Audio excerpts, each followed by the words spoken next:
देश का एक व्यक्ति जो कहते थे कि हम चाय बेचते थे, वो देश के प्रधानमंत्री बन पाए हैं। तो सबसे सर्वोच्च जो है वो संविधान है, और इस संविधान की रक्षा करना हमारी पार्टी का कर्तव्य है।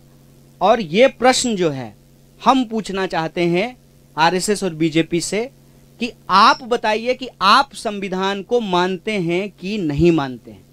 अगर आप संविधान को मानते हैं तो फिर आप नहीं तय कर सकते हैं कि इस देश में रहने वाले 135 करोड़ लोग किस तरह से अपना जीवन जिएंगे, कौन कैसे पूजा करेगा, कौन कैसे अपने धर्म का पालन करेगा, कौन कैसे अपना जीवन यापन करेगा। इसको देश का संविधान तय करेगा, कोई व्यक्ति तय नहीं करेगा।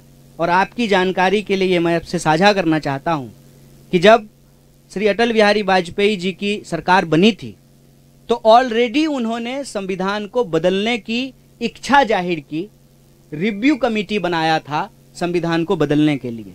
हाल के दिनों में भी आपने देखा है कि संविधान के ऊपर लगातार हमले हुए हैं, और अब यह बात सामने आई है कि सॉवरेन क्या है।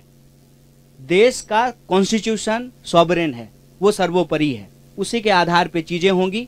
अगर उसमें कोई परिवर्तन करना है, उसकी बात भी उस संविधान के अंदर ही लिखी हुई है।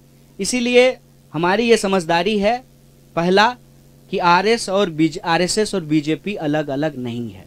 दूसरा, धर्म, सनातन धर्म, हिंदू धर्म आरएसएस के बनने से पहले भी था, आरएसएस के बाद भी रहेगा। तीसरा, धर्म और सांप्रदायिकता में फर्क होता है। धर्म का इस्तेमाल सांप्रदायिकता की राजनीति के लिए जरूर की जाती है, लेकिन सांप्रदायिकता धर्म नहीं है। और चौथा, इस देश में संविधान सर्वोच्च है। कौन कैसे जिएगा, इस देश का भविष्य क्या होगा, इस देश के नागरिक जो इस देश के भीतर रहते हैं, चाहे वो किसी भी धर्म के हों, वो क्या खाएंगे, क्या पहनेंगे, उनके कर्तव्यों की भी व्याख्या है और उनके अधिकारों की भी व्याख्या है। तो इस संविधान के अनुसार जो नागरिक अधिकार हैं उसको बचाना, संविधान को बचाना भारतीय राष्ट्रीय कांग्रेस की प्राथमिकता है। भारत जोड़ो यात्रा, जैसा कि बार बार जयराम जी भी बोलते हैं कि हर बिंदु को लेकर के, चाहे वो राजनीतिक हो, आर्थिक हो, सामाजिक हो, हर बिंदु को लेकर के चल रही है। इसके अंदर यह बात निहित है कि हम यह सारे जो काम कर रहे हैं वो संविधान के दायरे में कर रहे हैं, और हमारी विचारधारा इस देश का संविधान है। और इस देश की संविधान के प्रस्तावना में जो बात लिखी हुई है, हम भारत के लोग भारत को एक प्रभुत्व संपन्न, समाजवादी, धर्मनिरपेक्ष, लोकतांत्रिक गणराज्य, गणराज्य का मतलब होता है कि नागरिक सबसे प्रमुख होते हैं, और नागरिक अधिकारों को रक्षा करना हमारा सबसे प्रमुख जो है दायित्व है, जिम्मेवारी है। उस पर अगर कोई भी अटैक या हमला होता है तो हम इस बात को लेकर के कोई कंफ्यूजन में नहीं है कि बीजेपी अलग है, आरएसएस अलग है।